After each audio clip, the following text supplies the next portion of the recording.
సభ్యులతో పాటు రైతులు సహకరించాలని.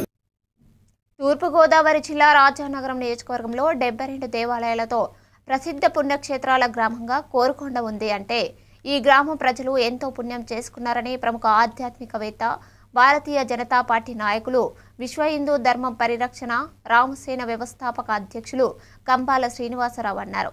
రాజానగరం నియోజకవర్గం కోరుకొండలోని శ్రీవల్లి సుబ్రహ్మణ్యేశ్వర స్వామి దేవసేన 72వ షష్ఠి మహోత్సవాలకు హాజరైన కంబాల శ్రీనివాసరావు ముందుగా స్వామివారిని దర్శించుకుని ప్రత్యేక పూజలు నిర్వహించారు. అనంతరం ఆయన మాట్లాడుతూ ఈ ఆలయాన్ని పునర్నిర్మాణం, అన్నదానానికి 2 లక్షలు ఇవ్వడం జరిగిందన్నారు. ఈ రోజు నేను ఆంధ్రప్రదేశ్ లోని తూర్పు గోదావరి జిల్లా రాజమండ్రికి దగ్గర ఉన్న 20 కిలోమీటర్ల దూరంలో ఉన్నాను.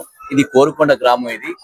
ఈ గ్రామం ఎంత విశిష్టమైన ఆ గ్రామం అంటే ఈ గ్రామంలో 72 ఆలయాలు ఉన్నాయన్న విషయం నేను ఇక్కడ చదువుకున్నా కానీ నాకు తెలియని విషయం. అది చాలా ప్రశస్తమైన లక్ష్మీ నరసింహస్వామి వారి ఒక పెద్ద కొండ. ఆ కొండ మీద ఆయన స్వయంభూగా వెలవడం. ఇదే ప్రాంతంలో మెయిన్ రోడ్ మీద శ్రీవల్లి దేవసేన సమేత మయూర వాహనుడైన సుబ్రహ్మణ్యేశ్వర స్వామి వారు సాక్షాత్తు సర్పరూపంలో ఆయన దర్శనాన్ని ఇవ్వడమే కాకుండా కొలువై ఉన్నారు. ఆయన నేను చదువుకునే రోజుల్లో నేను కాలేజీకి వెళ్తూ స్వామివారిని దర్శించుకునేటప్పుడు ఆ స్వామివారి యొక్క బుస కూడా నేను చాలాసార్లు వినడం జరిగింది.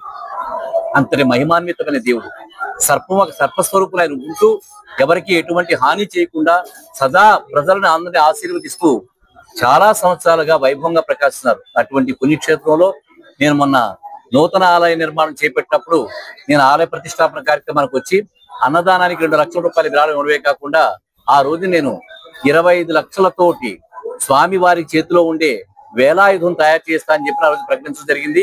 వెంటనే కటకం చలం గారికి 1 లక్ష రూపాయలు, ఆయన మాజీ సర్పంచ్ అయినా, ఆయనకి 1 లక్ష రూపాయలు చెక్ ఇచ్చాను. 1 తులం బంగారం పట్టుకొచ్చారు. అప్పుడు నిన్న అంటే 25వ తారీఖు నవంబర్ 2025 నిన్న మంగళవారం నాడు నిన్న రాజమండ్రి వెళ్ళి ఈ ఆలయ కమిటీ సభ్యులు ఎవరైతే ఉన్నారో వారందరూ, ప్రధాన సభ్యులు అందరూ, బాబ్జీ గారు అలాగే కాశీ గారు లాంటి ప్రముఖులు ఎవరైతే ఉన్నారో వారందరితో కలిసి, ప్రసాద్ గారు, అర్చన ప్రసాద్ గారు, వీరందరూ ప్రముఖులతో కలిసి, నేను ఎవరి పేరున చెప్పుకోవడం మర్చిపోతే క్షమించాను.